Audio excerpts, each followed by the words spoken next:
Assalamualaikum warahmatullahi wabarakatuh. Perkenalkan, kami dari kelompok 6 yang beranggotakan yang pertama Restu Fadila Putri, yang kedua Velia Tri Oktaviani, yang ketiga saya sendiri Vira Aflien.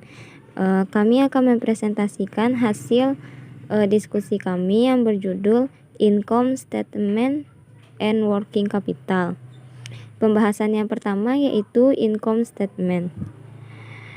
Elemen laporan laba rugi. Pernyataan konsep akuntansi keuangan nomor 8 FASB menunjukkan bahwa tujuan utama pelaporan keuangan adalah untuk memberikan informasi keuangan tentang entitas pelapor yang berguna untuk menyajikan dan calon investor ekuitas, pemberi pinjaman, dan kreditor lainnya dalam membuat keputusan tentang penyediaan sumber daya kepada kesatuan.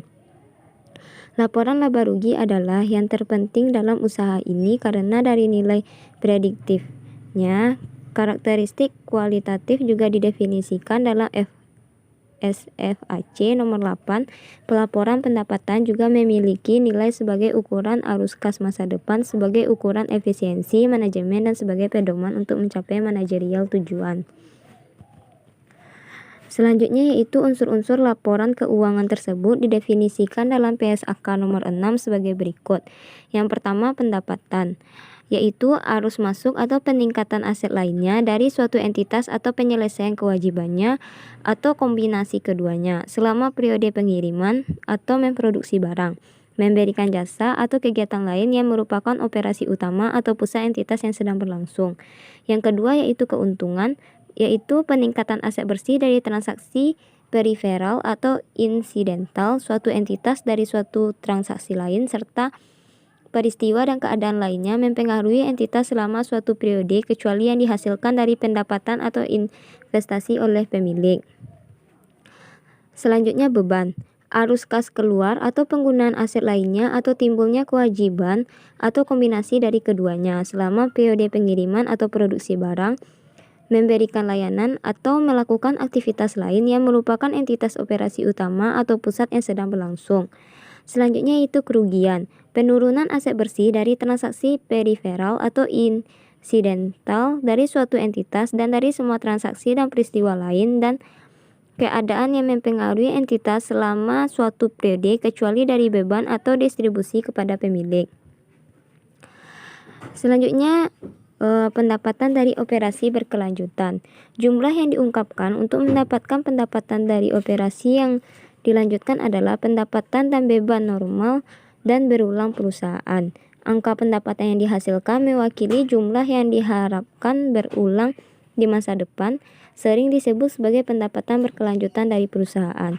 Pendapatan berkelanjutan adalah jumlah investor harus digunakan sebagai titik awal untuk memprediksi penghasilan di masa depan. Selain itu, jumlah pajak penghasilan yang diungkapkan di bagian laporan laba rugi ini yaitu jumlah pajak penghasilan yang akan dilaporkan perusahaan jika tidak ada pajak yang tidak berulang. Selanjutnya, item pendapatan tidak berulang. 3 item pendapatan yang tidak berulang juga dapat dikeluarkan oleh perusahaan. Pos-pos ini adalah operasi yang dihentikan, pos luar biasa, dan perubahan akuntansi. Selanjutnya yaitu operasi yang dihentikan. Kajian atas hasil penerapan APB Opinion nomor 9 oleh berbagai entitas mengungkapkan beberapa pelaporan pelanggaran. Misalnya, beberapa perusahaan melaporkan hasil pelepasan aset segmen sebagai luar biasa sementara termasuk pendapatan dari segmen tersebut selama periode pelepasan sebagai pendapatan biasa. Sedangkan dalam opini nomor 30, APB menyimpulkan bahwa kriteria tambahan diperlukan untuk mengidentifikasi segmen bisnis yang dijual. Rilis ini membutuhkan presentasi terpisah dari yang pertama, hasil operasi dari segmen yang dilepas, dan yang kedua, keuntungan atau kerugian dari penjualan aset untuk segmen yang dilepas, termasuk keuntungan atau kerugian operasi selama periode pelepasan. Assalamualaikum warahmatullahi wabarakatuh. Perkenalkan, nama saya Restu Fadila Putri, BP 18110051. Baiklah, saya akan melanjutkan materi dari rekan saya tadi, yaitu nilai pendapatan perusahaan. Nilai pendapatan perusahaan. Laporan laba rugi memungkinkan pengguna untuk mengevaluasi kinerja perusahaan saat ini, memperkirakan kinerja masa depan, dan memprediksi arus ke masa depan. Untuk tujuan analitis dan untuk mengevaluasi kualitas pendapatan, penting bagi pengguna untuk memahami dan dapat mengidentifikasi item pendapatan dan pengeluaran yang kemungkinan besar akan berlanjut di masa depan. Pendapatan berkelanjutan dan yang tidak komponen transitori. Selanjutnya yaitu ada sumber pendapatan. Banyak dari perusahaan yang besar sangat terdiversifikasi, yang berarti mereka menjual berbagai macam produk. Masing-masing produk ini memiliki tingkat profitabilitas individu, pola pertumbuhan yang diharapkan, dan tingkat risiko. Salah satu ukuran tingkat risiko adalah ketergantungan perusahaan pada pelanggan utama. Selanjutnya yaitu analisis laba kotor. Analisis laba kotor perusahaan biasanya berfokus pada penjelasan variasi dalam penjualan, harga pokok penjualan, dan pengaruhnya terhadap laba kotor. Analisis ini dapat ditingkatkan dengan memisahkannya menjadi lini produk.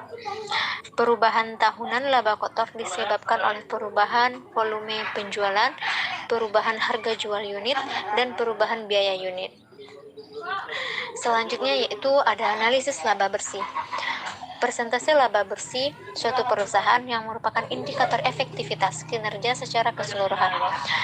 Persentase laba bersih Hershey terus meningkat selama periode 5 tahun, sedangkan Tootsie Roll terus berfluktuasi.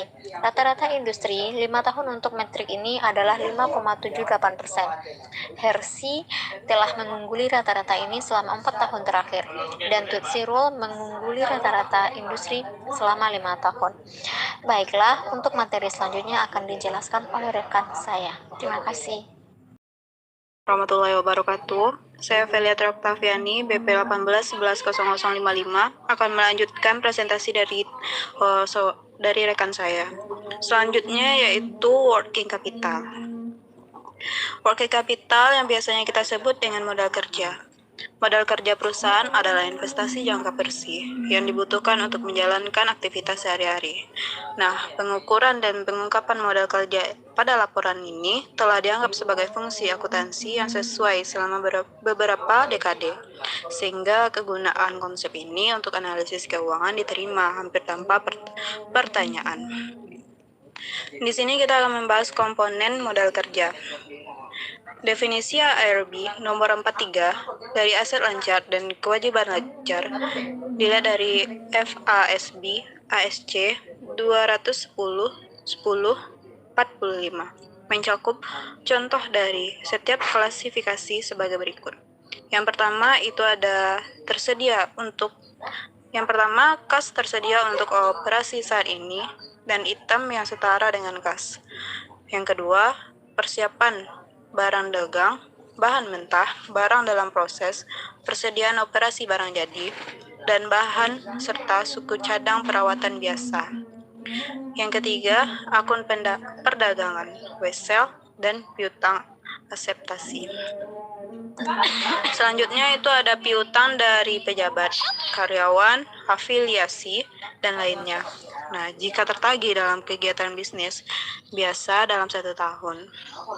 Selanjutnya yang kelima, ansuran atau akun yang ditangguhkan dan wesel tagih jika secara umum sesuai dengan praktik dan persyaratan perdagangan normal dalam bisnis. Yang keenam, surat-surat berharga yang mewakili investasi uang tunai yang tersedia untuk operasi lancar, aset lancar. Yang ketujuh ada biaya dibayar di muka seperti akuntansi, bunga, sewa, pajak, royalti yang tidak terpakai. Layanan iklan berbayar saat ini belum diterima dan perlengkapan operasi. Selanjutnya itu ada aset lancar, di mana ada pembagiannya itu adalah aset lancar tunai. Pengukuran uang tunai yang akurat penting tidak hanya karena uang tunai mewakili jumlah sumber yang tersedia untuk menghadapi situasi darurat, tetapi juga karena sebagian besar pengukuran akuntansi didasarkan pada arus masuk dan arus kas keluar. aktual atau yang diharapkan.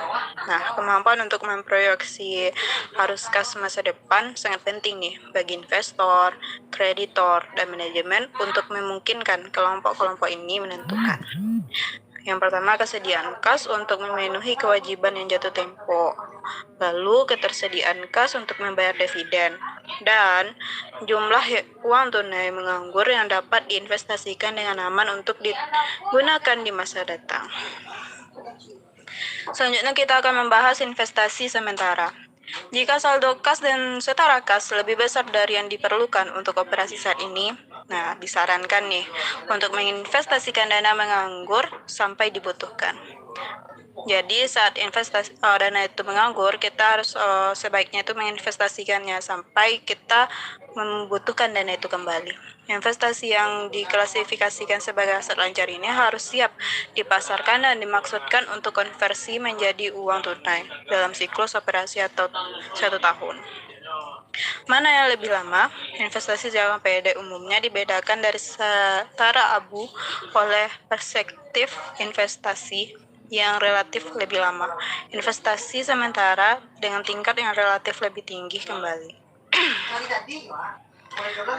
Selanjutnya ada analisis keuangan posisi modal kerja perusahaan. Nah, evaluasi posisi modal kerja perusahaan dapat menyoroti kemungkinan masalah likuiditas. Masalah likuiditas dapat timbul dari kegagalan untuk mengubah aset lancar menjadi uang tunai pada waktu yang tepat atau dari kerugian yang berlebihan dari kredit macet. Beberapa rasio selain modal kerja tersedia untuk membantu mengevaluasi likuiditas perusahaan. Selanjutnya itu ada standar akuntansi internasional, IASB. Telah mengeluarkan pernyataan tentang masalah-masalah berikut yang mempengaruhi modal kerja. Nah, jadi menurut IASB ada beberapa pengaruh nih terhadap modal kerja. Penyajian aset lancar dan kewajiban lancar dalam revisi IAS nomor 1, yaitu tentang penyajian laporan keuangan, akuntansi aset dan liabilitas keuangan dalam IAS nomor 39, yaitu tentang instrumen keuangan, pengakuan dan pengukuran. Nah, dibahas dalam bab 9 dan 10 nantinya. Akuntansi persediaan dalam revisi IAS nomor 2, yaitu tentang persediaan. IASB tidak berurusan dengan masalah penilaian yang dibahas sebelumnya di bab dalam pembahasannya tentang penyajian aset lancar dan kewajiban lancar. Namun, Dewan mencatat bahwa beberapa pengguna laporan keuangan melihat klasifikasi tersebut.